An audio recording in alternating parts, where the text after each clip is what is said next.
¿Eran todos los alemanes unos psicópatas y unos sociópatas con incapacidad de establecer empatía emocional hacia otras personas? Tu realidad desde niño se construye en que el valor que una persona pueda tener depende de la raza a la cual pertenezca, depende de su color de piel o depende de su color de pelo. Muy buenas chicos, esta es la segunda parte del vídeo que subí la semana pasada hablando sobre la sociedad alemana y analizando los procesos psicológicos, los procesos de influencia social también que intervenían en los alemanes o que intervinieron en la Segunda Guerra Mundial. Procesos que son comunes a todos los seres humanos. En concreto me quise centrar sobre 4 aspectos, que eran la moralidad, la empatía, el tabú y la agresividad. Para entender mejor a la sociedad alemana y para entendernos mejor a nosotros, debemos conocer un elemento clave que junto a la moral regula nuestras interacciones con los demás y organiza nuestra vida social. Este es el tabú.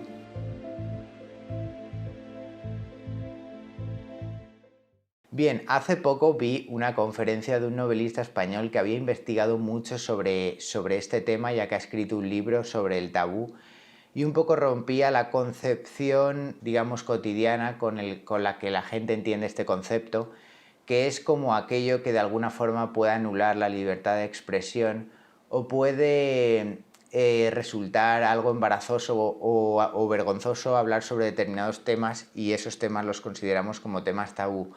Pero no anda tanto, o sea, los tiros no van tanto por ahí, sino que este tiene que ver con aspectos mucho más arraigados y que incorporamos de una forma mayoritariamente inconsciente en nuestras interacciones sociales. Conforme vamos aprendiendo, nos vamos desarrollando y el resto de personas de nuestra sociedad y sus creencias y su forma de comportarse va tomando peso en nuestra conducta. De esta forma, el tabú se relacionaría más con aspectos que nos producen inquietud, con aspectos que nos producen miedo, horror, rechazo, por un lado, y también por otro, lo que pasa que no voy a hablar de esto en este vídeo, también cierta atracción. Así pues, de forma resumida, podríamos decir que los tabús son límites a la hora de comportarnos, a la hora de expresarnos, a la hora de ir a sitios, a la hora de relacionarnos con personas, que incorporamos de forma inconsciente, que están en el inconsciente colectivo de las personas y que regulan y moderan nuestra conducta con los demás. Y de la misma forma, el transgresor de determinados tabús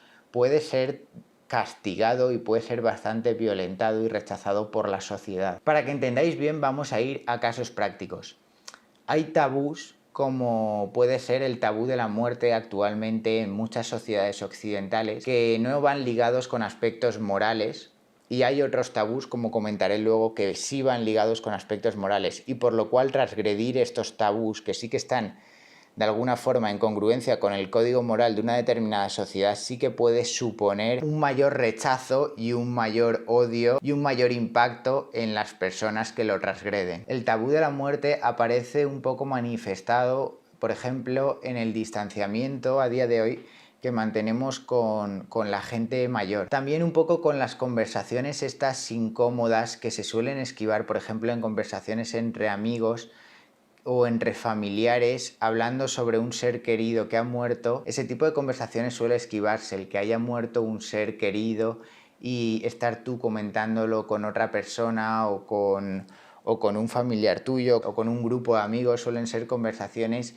incómodas y no se suele hablar de estos temas, sobre todo y más aún cuando la persona que ha muerto es una persona más joven, es un niño o ha muerto por causas no naturales sino por un accidente. Por tal suele generarse como un tabú hablar sobre ese tipo de cosas. Otra forma en la que se manifiesta este tabú, que al final responde a emociones de rechazo, que nos producen inquietud, que nos producen malestar. Yo he estado, por ejemplo, en Ecuador, estuve en el verano del 2019 y íbamos visitando diferentes casas, en una en concreto en la que entramos, pero era algo muy, muy cultural de allí. Estaba una mujer mayor a punto de morirse y los niños pequeños de la familia estaban abrazados a ella. la madre también estaba en la misma habitación y los niños vivieron hasta el último momento, hasta que se murió la mujer, día tras día con ella en la habitación. La verdad es que este fue un hecho que me impactó bastante, porque en las sociedades occidentales lo que se suele hacer es todo lo contrario, alejar a los niños de esta idea de la muerte como si no fuese algo totalmente natural y que es común en todas las personas. Y normalmente cuando hay alguien enfermo, hay una persona mayor que no está bien, se le suele esconder, se le suele alejar, y al final vivimos la muerte con una distancia bastante fuerte. E incluso allí hay a veces que muere una persona y están 1 o 2 días el cadáver en la casa, aún ocurre eso. Aquí esto sería absolutamente impensable. Se hace una especie aquí más de ritual, de ir al tanatorio, en el que le das el pésame a los familiares, pero siempre hay una distancia bastante evidente con el tema de la muerte, con el tema del fallecido, con el tema de los sentimientos. Otro tabú clave para entender lo que voy a ir explicando y que luego lo voy a concatenar, digamos, con la sociedad alemana y con los tabús que habían en la sociedad, porque explican muchas de las cosas o muchos de los comportamientos que aparentemente cuesta entenderlos si no entendemos la moralidad, los tabús y todos estos procesos que voy explicando. Es el tabú de la violencia. El tabú de la violencia, o sea, la violencia como solución de algo, es a día de hoy un tabú. Y podemos pensar, hostia, es totalmente lógico que sea tabú, ¿no? Pues bueno, a ver, nos parece totalmente lógico porque nuestros valores morales están en congruencia con el tabú en concreto. Es decir, nuestros valores hacen que tendamos a respetar la vida de los demás, en cierta medida y hasta cierto punto, porque esto no suele ocurrir así, porque tampoco la solemos respetar demasiado, pero hasta el punto de matar a alguien, ese extremo no lo solemos traspasar. Es por esto que a día de hoy vivimos en una sociedad en la que nadie se promulga a favor de la violencia de forma explícita, pero luego usamos otras formas de violencia mucho más encubiertas, porque de alguna forma el odio que generamos hacia otros colectivos y el instinto agresivo al final, que forma parte del ser humano, lo soltamos por otras vías mucho más difusas, mucho más tapadas. En Internet, las redes sociales suele ser una de las grandes vías. Luego también el consumo, pues, de películas violentas, que ya hablé en otro vídeo, o existen un montón de conductas alternativas por las que se pueden, digamos, saciar todas estas conductas agresivas que son tan castigadas a nivel social. La violencia, ya no hablo solo de asesinato. Por ejemplo, hace unos años, el que un profesor pegara a sus alumnos en el colegio, que un padre pegara a sus hijos, era algo totalmente normalizado y nadie se escandalizaba. Es decir, no era la violencia como solución de algo, no era un tabú. Si hoy tú en alguna red social o una persona se proclama a favor de la violencia en algún tipo de situación concreta, le van a caer críticas por todos los sitios. Entonces es un tema que se ha convertido ciertamente en un tema tabú. Existen otras sociedades como el Islam o muchas culturas en África, que la violencia está a la orden del día y se utiliza para regular las interacciones grupales, de forma que si se transgreden determinados tabús, ciertas personas atentan contra determinados valores religiosos o ponen en peligro determinado tipo de cosas, eso se castiga con la violencia, se castiga con la tortura, se castiga con que te corten una mano si robas algo, se castiga con apedrear a gente, incluso llegando a matar a personas. Nosotros vemos estos hechos a día de hoy en la sociedad en la que vivimos hoy, con los valores con los que hemos sido educados, en la situación y en el mundo de paz que hemos nacido, y con los propios tabús que estoy mencionando ahora, que están integrados en la sociedad, de determinados temas que nos producen rechazo, nos producen miedo, nos producen asco, y entonces vemos estos hechos como cosas horripilantes.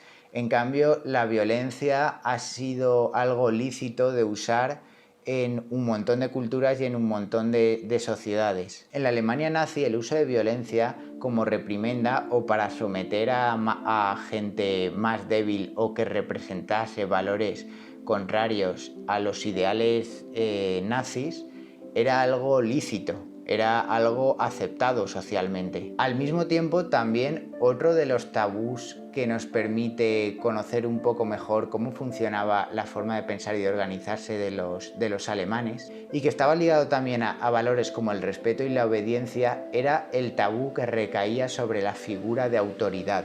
La acción de quebrantar la relación de poder que existía entre una figura de autoridad que podía ser representada de un padre a un hijo o de un puesto político a gente que esté en un estatus abajo, o sea, al final todo funcionaba con jerarquías. Al transgredir esa relación de poderes era una conducta totalmente tabú y era rechazada, era castigada. Bajo esta premisa se construye el principio de jerarquía, por el cual se desarrolla un modelo de pensamiento autoritario en cada uno de los alemanes. Este modelo, que se materializa como institución bajo el régimen de Hitler, contagia y moldea la forma de pensar, la forma de sentir y la forma de actuar de cada uno de los alemanes. Con esto quiero que veáis la influencia que un modelo de Estado, un modelo de organización social puede tener en la forma de comportarse y de ver el mundo de las personas de una determinada sociedad.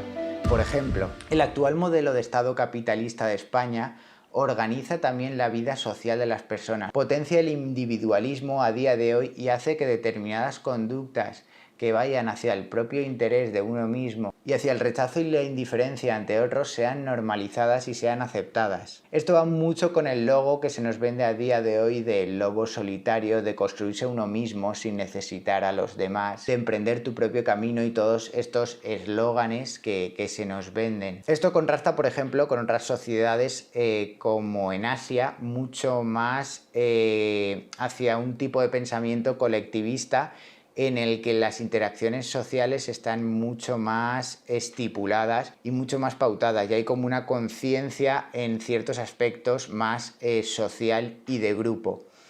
Al final esto no es mejor ni peor y no estoy entrando en valorar si un estilo de organización social es mejor que otro, sino lo que quiero que veáis es cómo la organización social, la organización del Estado, los roles de poder que existen en las determinadas sociedades, los estatus, los roles que vamos adquiriendo, van influenciando muchos de los valores y muchos de los comportamientos que tenemos a la hora de interactuar con el resto de personas. Los alemanes tenían un modelo de Estado autoritario que llevaban a formas de socializar y a personalidades autoritarias. Incluso a día de hoy en nuestra sociedad, pese a esta tendencia de pensamiento, digamos, más liberal, que a día de hoy está un poco cuestionada por todas estas corrientes ideológicas que no paran de chocar entre sí.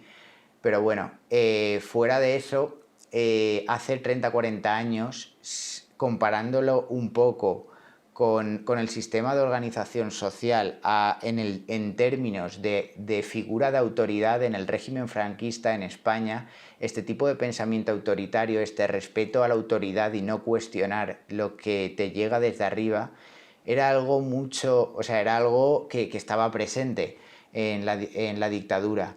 Y a día de hoy a nosotros en ciertos aspectos también se nos ha educado, quedan vestigios de la sociedad en la que vivían nuestros padres y nuestros abuelos. Toda esta presión social que existe hacia seguir determinadas corrientes de pensamiento o comportarnos de una determinada forma se traduce muchas veces en que al final la gente acabe desarrollando discursos internos y creencias que favorezcan y que incentiven la congruencia entre sus propias acciones y su propio pensamiento. Me explico. Imaginaos que no tenéis casi dinero y necesitáis ganar dinero porque os estáis muriendo de hambre y entráis en una empresa con determinados métodos que a vosotros no os acaban de gustar demasiado como os hacen las cosas, pero os contratan.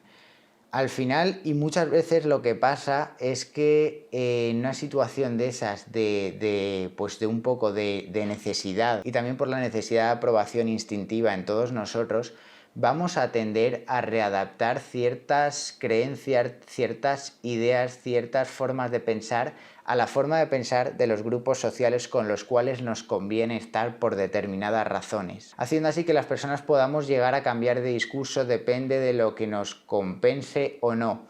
Esto no quiere decir que digamos cosas que no creemos, sino que nos convencemos de esas cosas, acabamos creyendo en ellas para poder decirlas y nos acabamos convenciendo porque nos compensa convencernos.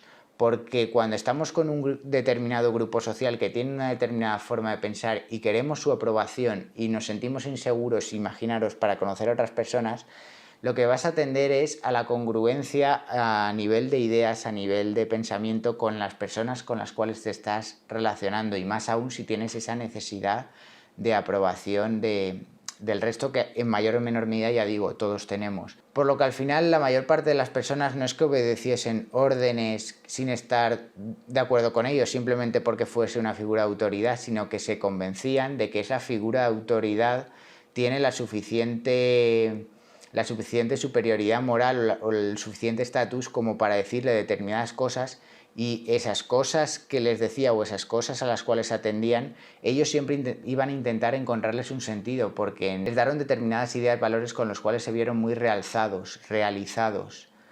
Entonces les compensaba también acabar convenciéndose de todo este tipo de cosas. Sin embargo, no el 100% de las personas llegaban a este nivel de influencia y llegaban a desarrollar este discurso para seguir la corriente ideológica alemana. Habían personas que sí que habían sido educadas con valores religiosos y en épocas bastante anteriores a la Alemania nazi. Sin embargo, incluso estas personas con valores más arraigados y distintos acababan obedeciendo y acababan matando a gente o acababan haciendo lo que hacía el resto de la gente. Y la pregunta es, ¿por qué ocurría esto? ¿Por qué esta gente obedecía aunque esas órdenes fuesen en contra de sus propios valores? Pues bien, el principio de jerarquía que he mencionado y que tan interiorizado estaba en el pensamiento de los alemanes, ponía como principal valor la obediencia. La figura de autoridad no se cuestiona. La causa de esta obediencia, como ya he dicho, podía ser el miedo a ser rechazado por todo el mundo, a la soledad o al castigo. Y de la misma forma, obedecer conllevaba ciertos privilegios y era una actitud muy reforzada por el resto de las personas. Se cumplía el deber incluso por encima de las propias emociones y de los propios valores. Para que os hagáis una idea del nivel de presión que suponían, porque habían sido educados bajo un pensamiento autoritario. Transgredir la figura de autoridad era algo tabú. Es como una premisa totalmente central en el pensamiento de las personas de esa época, de ese contexto. Ahora mismo a nosotros, habiendo sido educados como hemos sido educados, a muchos les costará ponerse en esta posición. Pero imaginaros la presión que podían sentir estas personas comparándola, por ejemplo, imaginaos vosotros andando por la calle a día de hoy y sin mascarilla y que estéis rodeados de 50, 60 personas, que todo el mundo se haya puesto la mascarilla y la lleve puesta. Imaginaos esa presión que sentís o la presión que sienten determinados personajes públicos o determinadas personas que hablan en medios públicos cuando se tocan determinados temas tabú o determinados temas polémicos. Multiplicar esta presión por 25, por 50, ya que en esa sociedad era algo muy muy arraigado, esa obediencia a la autoridad. Entonces, bueno, una de las formas que tenían de evadir en estas situaciones la culpa era, o primero lo que dije antes, de generar un discurso interno para de alguna forma integrar la ideología de los otros a la mía, y si el resto de mis iguales está validando mis conductas, al final puedo acabar viendo que algo está bien. De hecho, todo depende del marco de referencia con el cual lo comparemos. Después de muchos años, o sea, cuando acabó ya la Segunda Guerra Mundial y todo lo que se había hecho en Auschwitz, muchos de los alemanes, al salir de ese marco de referencia con el cual se comparaban dentro de la sociedad alemana y contrastar su forma de pensamiento con la de los americanos y la de los europeos y del resto de personas, empezó a concebir todas esas acciones que había tenido hacia los judíos, por ejemplo, en los campos de concentración, como algo súper malo, súper rechazable, y empezaron un proceso muchos de reconversión de cómo podían haber llegado a hacer eso. En cambio, si los alemanes hubiesen ganado la guerra, nunca se hubiesen replanteado ese tipo de cosas, porque el marco de referencia con el que se hubiesen comparado hubiese hecho que las acciones que hubiesen tenido no las hubiesen visto nunca como algo malo, por lo cual ese factor de culpa no hubiese aparecido. Al final, la masa social reconfigura nuestra concepción del mundo, nos dice lo que está bien, lo que está mal, lo que es válido hacer, lo que no es válido hacer. Por eso hay que, antes de analizar una persona, antes de analizar una situación tal, ponerla en el contexto en el que surge, porque si no, no tiene ningún sentido analizarla.